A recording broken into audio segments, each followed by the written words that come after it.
So it is Tuesday, February 20th, and this is our weekly Zoom call. My name is Jota Stoffaker, and I'm the director in Eastern Washington. And my upline is Mandy O'Halloran. Tim, do you want to introduce yourself really quick? Sure. My name's Tim Wiltshire. I'm a rep in Reno, Nevada, and Jacqueline Kennedy is my upline and daughter. Yay. Annette, do you want to hop on and introduce yourself? I'm Annette Anderson. I am in Spokane, Washington, and Jota is my upline. Yay. Well, super excited to have you guys and excited for anybody who is able to listen to the recording. So I wanted to quickly start with just going over a few of our monthly targets, just as quick reminders. So one of our monthly targets is what we call the 350 Club, and that is reaching $350 in sales by the 10th of the month to earn $15 in business bucks. And then if you do that again by the 25th of the month, another 350, or just 350 by the 25th, you'll get $10 in business bucks. And those can be used to purchase catalogs, order forms, party packs, any of that stuff you need to operate your business, so that doesn't have to come out of your profit. And today's the 20th, so 5 more days if you haven't reached 350, or if you already reached the first 350 and you're working towards 700, just keep that date in mind. The next target that you want to keep in mind is our first promotion to senior representative, and that's when you have $1,000 in personal sales, personal volume for the month, and that gives you a pay raise. So at that point, you're making 29% commission on your personal sales. The next promotion after that is to aspiring team leader, which is $2,000 in team volume with one person on your team. And out of that $2,000, at least $1,000 of that has to be your personal volume. The whole $2,000 can actually be your personal volume as long as you have a team member. They don't have to actually be doing anything, but in that particular month, as long as they're active. But you have to have a team volume of $2,000, and that gives you the pay raise, so you're making 32% commission on your personal sales. And then the next big jump in promotion, where you get your really big pay raise, is promoting to team leader. And what that looks like is you plus 2 people on your team, each with a minimum of $350 in personal volume and a combined team volume of $3,500. And the easiest way to look at this is to figure that, let's say the average party is about $500. You plus 2 other people would only have to do 7 parties in the month to qualify as a team leader. So when you break it down that way, and maybe even put 7 squares on a piece of paper and start marking in when your team members have parties, it's really, really doable. And it's really not crazy hard once you've got those team members. So getting those team members first, obviously, is the first priority. And then working to promote to team leader is huge. So that's where you're going to be making 40% on all of your sales, all of your personal sales. And then you make 12% on the personal retail sales of the people that you personally sponsor into the business, and 7% on everyone else on their team. So you start to see a really big increase in your pay at that point. So the other thing I wanted to briefly cover is our Fast Start program has changed. So it's now called Get Cookin', and it's super exciting. So there's a lot of different milestones or targets along the way that you want to be mindful of. And I like it because it's broken down into 1 through 120 days, and then into little segments within that. So there's certain targets that you can reach in your first 30 days, and then in your 31 through 60 days, and so on. That form can be found. I'll post it on our, what are we calling it? Coconut Club page, I guess now. I'll post it on there just to make sure that everybody has access to it. But you can find that in your back office under tools. Just search Get Cookin', and then you can print that off. So I feel like that's a good thing to have handy, whether you're just getting started or you're trying to build a team, because you want to be really mindful of sharing that with your new team members right out of the gates so that they're able to achieve all of those little milestones and get rewarded for their work along the way. Okay, so what we want to talk about today is time blocking and then having effective power hours. I think these two action steps can change your business drastically, and not only change your business, but change your home life, work life balance, and kind of feeling like you are in control of your schedule instead of your schedule controlling you.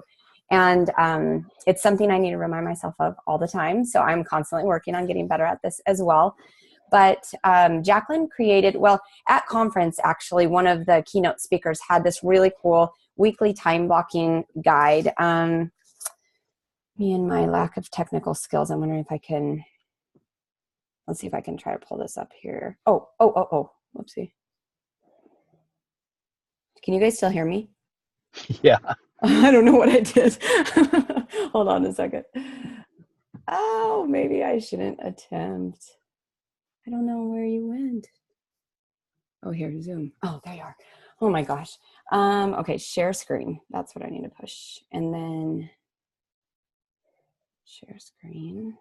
I think it'd be helpful if you're able to see this. So I'm going to try my best here.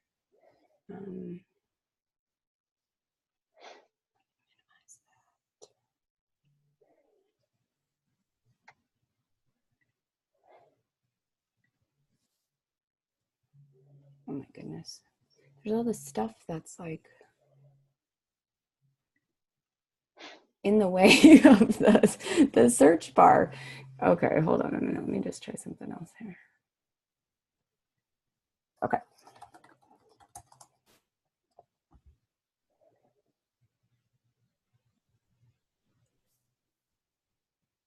I'm working on getting more technical. That's on my list for this year, but in the meantime, I'm forced when Jacqueline can't be on the call, so it's kind of good for me. Okay, can you guys see this? Is it sharing that screen with Yes. me? Okay, cool. So one of the keynote speakers at Rise actually came up with this sort of really easy way to time block your week. And then Jacqueline expanded and gave like these priority activities and secondary activities down below. So I absolutely love this because I feel like it's not overwhelming. Like it's not so detailed to where like if you don't accomplish it in that 1 hour time frame that you set out to do it, you feel like a failure and you're just giving up on your time blocking. I think it's really important to have simple systems that can be flexible because life happens and you don't always get to control every single minute and exactly how it's going to go. So the way this is broken down is just your week and then, you know, morning, afternoon, and evening, AM, afternoon, PM. So if you are, this is the recommendation by, I think her name was Kitty, who she's a coach for Southwestern, and she was sharing with us some tips on time blocking and stuff. So her recommendation is to choose 5 blocks of time that you're going to work your business if you are wanting to be a part-time rep. And this is listed right here on the sheet. If I don't know if you can see my little cursor, but that's listed right below the blocks. So choose 5 blocks for part-time and 10 blocks for full-time. And then time block your office and work hours, power hours, and your events and parties. So I just filled mine in. I'll show it to you in a minute. But essentially, you want to be the priority activities that Jacqueline listed below are team building. So that's reaching out to people about the business opportunity. Host coaching, really important if you want to have a good turnout at your parties. Bookings, so that's just, making those booking calls. And then client follow-up. I feel like follow-up can be a lot of different things because you might be following up on, just the party the night before where you're sending them the information that they need, or you are, I lost my train of thought for a second. I had a really good follow-up thing. Oh, really importantly is just doing those follow-up customer service reach outs too. And we learned about that at conference to where it's not just following up because you're trying to get a booking or you're trying to get a sale or you're trying to get a recruit, but also following up with like a genuine service, servant's heart of like, I just want to make sure that you are happy with your meals, that you understand how to use them all. Do you have any questions? I know you had some leftover products. Were you able to download the app and get some ideas for recipes to make with your leftover products? Really reaching out with that customer service mentality with really nothing that you're expecting in return except for to help them. So I had a couple experiences recently at retail stores in Spokane that were just like appalling. I just thought to myself, the customer service was so horrible that I thought, there is nothing at this store that I can't get on Amazon Prime with free shipping in 2 days. The only reason that I would go to that store would be because I get good customer service, to maybe get some help with something, with a question you have, or just to maybe feel good about your experience when you're leaving because people are kind and nice. And I thought to myself, that's such a good example of why customer service is so important on our end of the page too, or the end of the spectrum, because really ultimately people can find just about everything they need online. It's not the quality of Wild Tree, it's not this and that, but ultimately it's our customer service that's going to keep them coming back to us, and particularly your customer service that's going to keep them coming back to you specifically as their rep. So I feel like that's something that doesn't always feel like as much of like an income producing activity as getting your calendar full and host coaching and recruiting calls. But I feel like ultimately that is a huge income producing activity. And Carissa Perzo, whose name you have, if you've been reading the Wild Applause newsletter and seen who's tops in the company, you see her name all over the place all the time. Huge sales. She does amazing customer service, and she has a huge following. She sold, I think, $10,000 the month she gave birth to her fourth baby, because she put things out by email and Facebook and has provided such good customer service to these people that they're just so loyal to her. So that's going to be really huge for you too, for building your business. And then the secondary activities, if you have time, are going to be maintaining your VIP page. Schedule your posts and respond to the comments. And this could be once a week or once a month for scheduling. This is, again, something I need to work on because I am not really very good at social media. I still feel like I'm super new to the whole thing. But I know Jacqueline pre-schedules her posts, and lots of people in the company do. And that is so huge for saving you time. So it's just that little organizational piece of sitting down, making a plan, pre-scheduling your posts for your VIP page or whatever you're posting. I don't think you can do it on your personal page, but your VIP group, you can pre-schedule those posts. So you're sitting down one time a week or one time a month to do that. And you're not feeling like, gosh, I'm doing this Facebook thing, a little bit every day, and it feels like it's wasting so much time. And then, promoting the Shake and the app, that's going to be something that you're probably going to want to squeeze into your schedule. I would say like once a week would be nice if you could get something out there. I did recently an email through Calm Central, and for me, I offered the free shaker bottle. So it costs $5 if they add the shaker bottle onto their 30-month supply. And I went ahead and said the first 25 customers who sign up for a 30-day supply, I will give them, basically I'll reimburse them the $5 for their shaker bottle. So I said free shaker bottle, and then put an asterisk that said, add the shaker bottle to your purchase, at the time of purchase, and then I'll PayPal you back the reimbursement for your shaker bottle. And that was just a couple nights ago, and I already have 2 or 3 people that signed up for the 30-day auto delivery of the shakes just from that. So I did some math. Look at where you're at. I know when you're getting paid as a leader, our commission is a little bit higher than if you're not. So just make sure that that feels comfortable to you from a financial standpoint. If you want to offer some kind of a promotion, you could even say like the first 10 people to sign up for the 30-day shake auto delivery will go into a drawing for something, and give them a free Wild Tree product or something like that too. But that is one way. If you have a decent customer base, sending an email through Calm Central has been really effective for me the last few months. I've generated a lot of different sales from doing that. For me, it's more effective than Facebook or my VIP group. So that's just from my less social media side of things. And then self-improvement and reading. I feel like this is huge. And to be honest, I got so caught up in my busyness of really trying to promote and get through our busy season of Wild Tree that I kind of put that on the back burner. And I've started, you might have seen on Facebook today, I posted a picture of the book I'm reading. And I think, Tim, I gave it to Jacqueline at conference, but I think she said that you knew about that book, Your Best Year Ever. Does that sound familiar?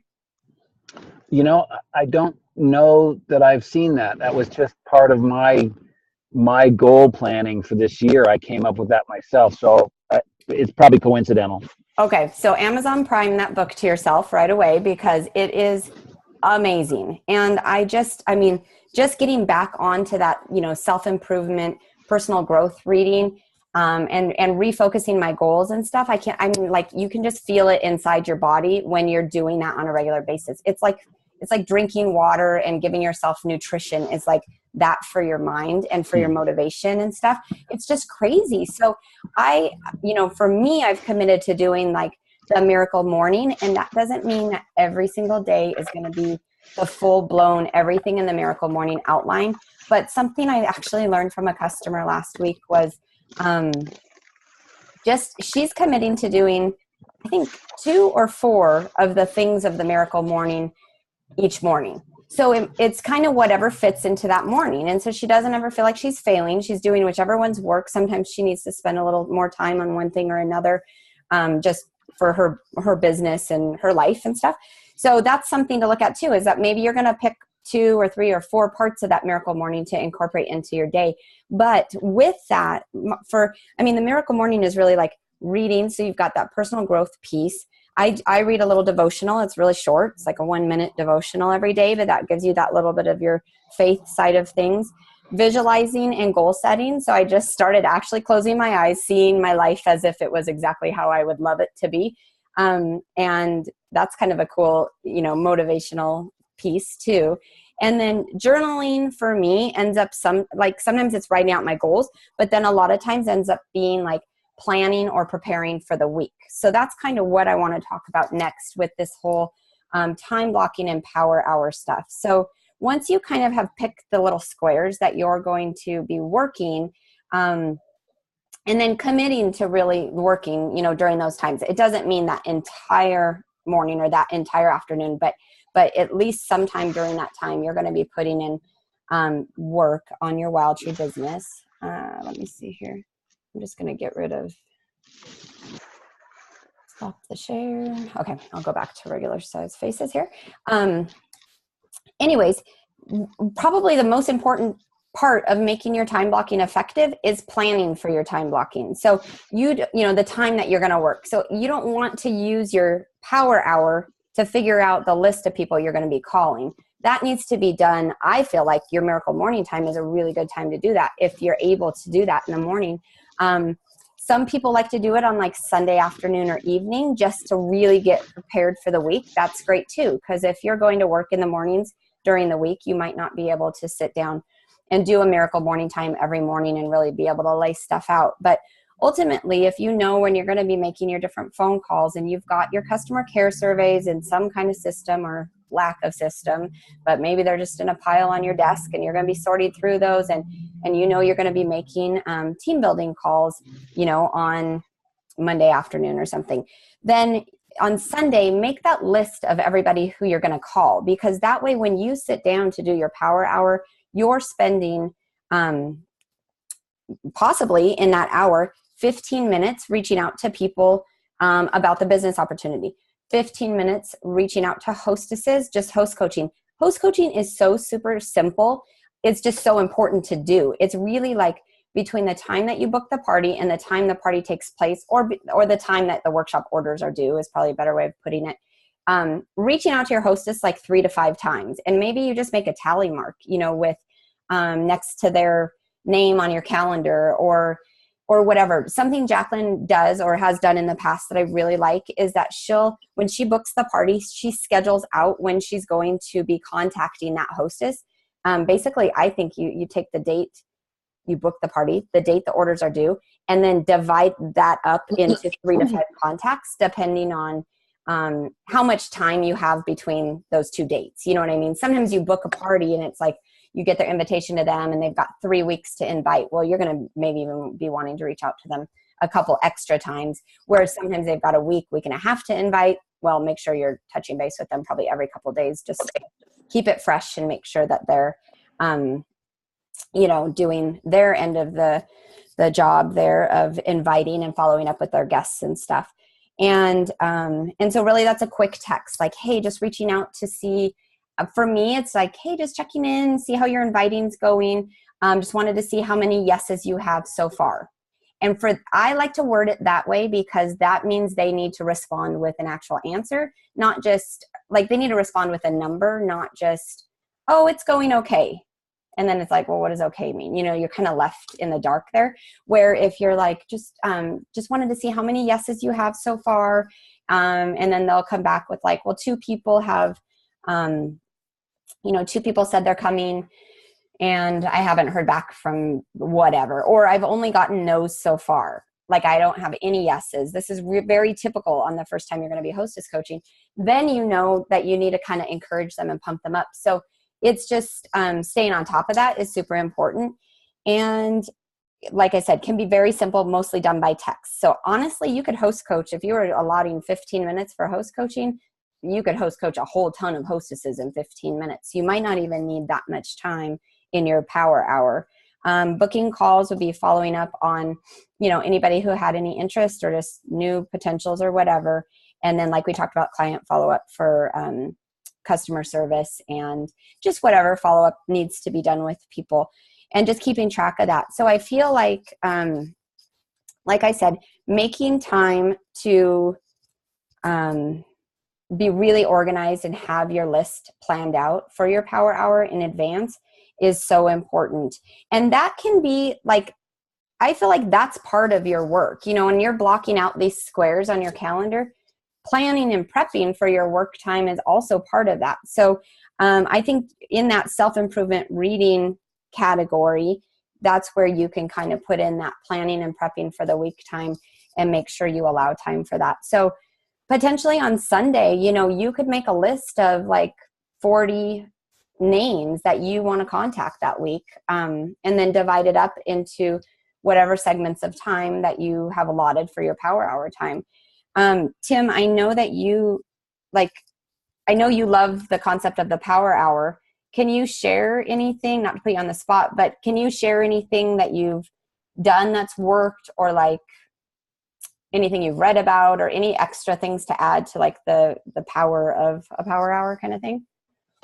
Well, the first one I have is I picked up someplace, was don't start your day until you've basically finished your day, meaning plan your entire day and wherever your time block is, put in the things that you're going to do and have that all figured out before you do the first one. That's okay? Awesome. Otherwise, you end up being distracted. You'll make 2 calls, and then all of a sudden you'll say, oh, I need to look at Facebook. And then from Facebook, you get distracted to Pinterest. And pretty soon you've missed that. So you have to really, as you said, have that list of customers that you're going to call. And I did that yesterday. I followed up with everyone that was at one of my events a week and a half ago. Asked them, were they enjoying the meals? Did they have any questions? Did they need any help with the apps? Kind of all the things you mentioned. And I got a really good response from it, and a lot of people said, well, I really don't need to buy anything. I said, well, I'm not really calling to sell you anything. I'm just calling to make sure you're happy. And I got that. So that, I think what you said is really appropriate, is plan it and then do it. Mm-hmm. Well, and to piggyback on that, for the customer care client follow-up calls, if you're thinking like, gosh, I have this stack of customer care surveys and they're all like, say I've already reached out to everybody that had the 8, 9, and 10 or something like that on there. And now I'm kind of like left with the people with the 1s and the 2s, or whatever.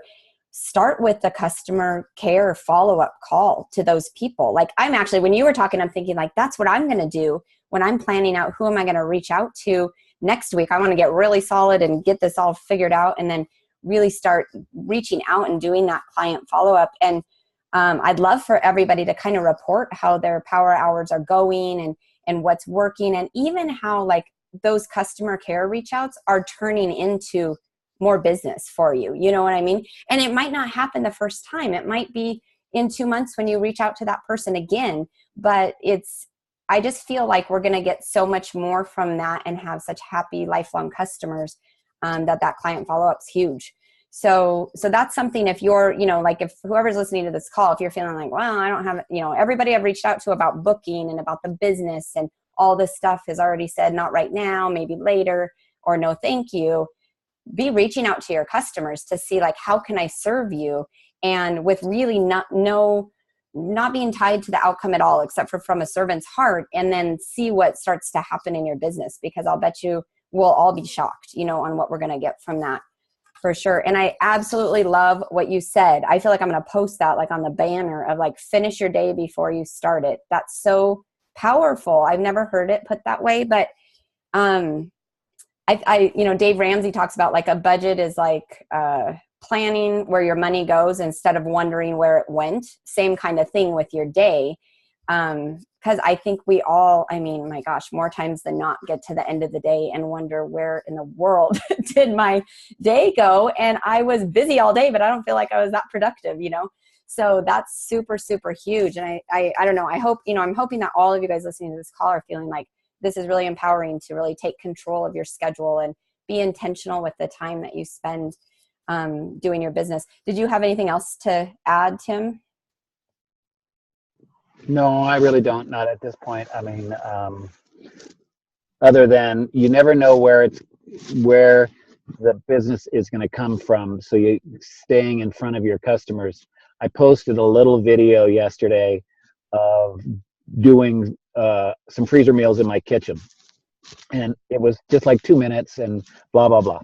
And I had some little tips in it. It wasn't so much selling; it was a tip on how to split meals and to do it neatly. And I got a call this morning from a friend of mine in the Philippines who's really successful there. And he said, I really like what you're doing. He said, is there a way that I could spend $1,000 with you and that you would take that out into the community and provide meals for people that maybe can't afford them? And I was like, well, yeah, because I had already been talking to the veterans about doing workshops with veterans that are re-assimilating back into the workplace. And so he's going to provide the funding to buy the food and the kits, and then I'm going to do the work. So you never know where that's going to come from. That is an amazing story. Oh my gosh. Yeah. And how cool that you get to give back and have his financial support, right, and you get to do what you love. And that's so awesome. Oh my God. So just keep out there. The servant's heart is really where you got to be. Yeah. And that also reminded me too of ask for referrals, and obviously that isn't necessarily exactly at the same time as reaching out to your customer. You want to reach out to them like with, how can I help you? Have you been using your leftover products? What questions you have, whatever, for customer service. But then it's okay at the end to say like, it sounds like this has really been a blessing in your life. Is there anybody that maybe could use help with like dinner time solutions or mealtime planning, or maybe has like a dietary restriction or need that Wild Tree could really bless them in their life as well? And if that becomes part of like our conversation that we just have, we're servicing, we're asking for referrals, it's still like, I can say it's still not super comfortable coming out of my mouth naturally. Like, it's not like it's that hard to ask that really, but I think it's just practicing and kind of coming up with your script, that just like our demos at our party, I still practice out loud in the car on my way to every party. Last night I was like introducing the shakes. So I was really practicing out loud while I was driving. And same kind of thing when you're making these customer service calls. And a lot of times they might be kind of a text call combination, but if you really get into the habit of asking for referrals in a genuine service oriented way, then you'd be surprised and amazed. I know this not so much from my personal experience, but from what I've heard from Southwestern. They are like a referral based company and they're very, very successful. So I think that's another part to kind of just add in those priority activities, is just ask for referrals, at the end of these different calls and stuff, but not like you have that hidden agenda or anything, but just like, hey, do you know anybody who, or who do you know who, blah, blah, blah. Does anybody have anything to add or questions or anything? I see Jennifer Muldoon, also known as Zoodles. She got a new nickname at Rise. Jennifer, you hopped on. Do you have anything to share or add or anything, or any questions? Shoot, they just asked me, but. Oh, maybe she's at work or something. They asked me a question. I muted her. Annette, do you have any questions or things to add? Well, Okay. let me add one thing. I think you need, when you're going to make those calls, it's not so much an agenda. You need to have jotted down, I'm going to say this, this, this, and this. And obviously, if you get to the end of the call and they've said, God, I love the product. Thanks for helping me put meals on the table, and they're really happy, that is the most ideal time to say to them, do you know anybody else that this might help? Absolutely. Because that's like the perfect time. You don't have to worry. Now, obviously, if they've had a bad experience or maybe things aren't going well for them, they've had a bad day, maybe that's not the right time. But you need to have it kind of jotted down so you have a track to run on in the conversation, so you don't forget to ask. Yeah. And actually, I think I'm going to spend a little bit of time on putting together like a bullet point sort of like script, like not like you're reading it word for word necessarily, but just I'll check with the other directors too and see if anybody has sort of like a really good customer care follow-up system. I think Mo Lorenz has her 10 calls a day that you can probably find some good words to use, but maybe if we just simplify it to like bullet points of sort of reaching out, and this could be like a text, and then you could have another list of what's a phone call conversation to have. But it's pretty basic and simple, really. It's just, how can I help you? How can I be of service? Go back and forth with that. And then I think it's perfect to say, like, once they're happy, like in quotes, just as a reminder on your little list, ask for a referral. And it's the way that you ask it is, like important. So it's like, well, who do you know who, blah, blah, blah, is kind of one way that a lot of people word it. So we can kind of expand on that a little bit more too. And I'll come up with some kind of little bullet point of what I'm going to use, because this is going to be on the top of my list for next week for sure, is to do customer care follow-up. It looks like we have less than a minute, and I think Jennifer was maybe busy in the kitchen or something. I heard a beep of a microwave. So thanks for hopping on, you guys. I think I don't know if I have enough time to like recap really fast, but I'll post that weekly time blocking guide. So print that off, pick your blocks of time that you're going to work according to if you're full-time or part-time. And then plan your day so that you are planning. And I love what Tim said, finish your day before you start. So you have a good plan going into it, and then your time blocking and power hours will be super, super effective. And if Jacqueline has anything to add about the power hour, I'll have her post it, because I know she's really good at that stuff too. So everybody have a great rest of your week, and we'll see you next Tuesday, if not sooner. Bye. Bye-bye. Thank you, Yoda. Thanks, guys.